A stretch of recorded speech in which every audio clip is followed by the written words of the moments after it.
आज आवर्जून उपस्थित असलेले आपले ज्येष्ठ नेते माननीय अनिल तात्या मेहर.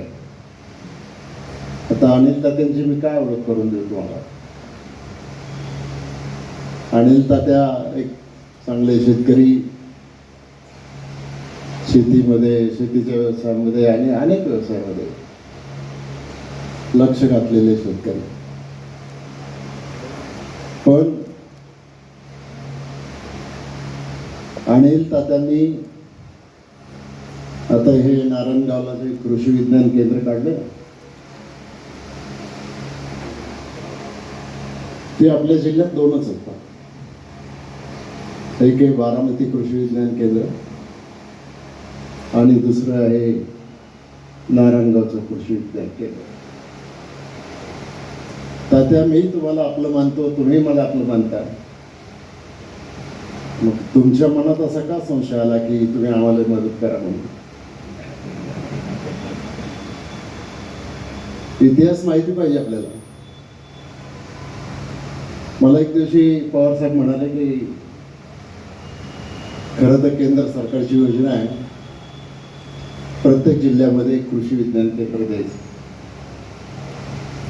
कृषी विज्ञान केंद्र म्हणजे तिथं संशोधन चाललं, भारत सरकारच्या मोठ्या ग्रँट्स मिळतात.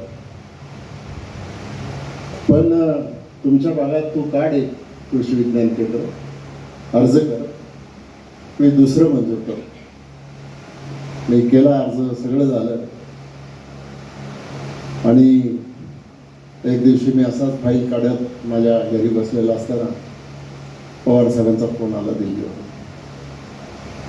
म्हणजे अरे, मी ते कृषी विज्ञान केंद्राची फाईल घेऊन बसलो आहे, पण तुमचा जो प्रस्ताव आहे तो अपूर्ण आहे. तुमच्याकडं स्वतःच्या मालकीची 50 एकर जमीन नाही, त्यामुळे आपल्याला ते नाही करता येणार.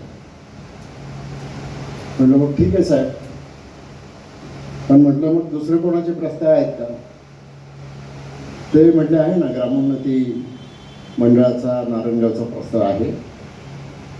मी म्हटलं मग देऊन टाका नारायणगावला. आणि ते नारायणगावचं कृषी विज्ञान केंद्र पवार साहेबांनी आपल्याला दिलं. त्यामुळे तात्या काही कमी पडायची भाषाच करू नका तुम्ही. जुन्नर आणि आंबेगाव हा एकच आहे, नात्या गोत्याने एकत्र आहे, विचाराने सारखाच आहे, असं या तालुक्याची भागाची ओळख आहे.